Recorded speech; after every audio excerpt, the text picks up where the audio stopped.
Okay, so the next thing to think about is your shoulder position in terms of if they're sort of too far forward really, and in some ways this ties in more with what I'm going to talk about in the next post about the scapula, but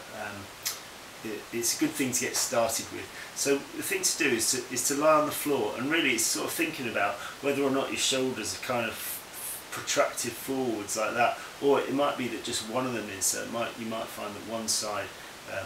is more protracted forward like that. And really the thing to sort of try doing, if we sort of thinking that our shoulders are up a little bit like that, so there's a bit of a gap between them and the floor, is just trying to pull them kind of down and back a little way, just to flatten them out. And again, it's important to keep your lumbar spine flat, not arch through any of your back, so keeping your spine nice and flat, and you're just bringing your shoulders sort of downwards and in together, so you're sort of thinking about your scapula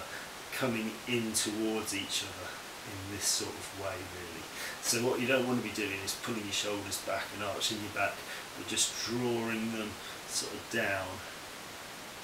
and trying to sort of squeeze your shoulders together. And then when they're in that position, the other thing you can also just do is just get your elbows to the floor, and then again, without arching your back, just trying to stretch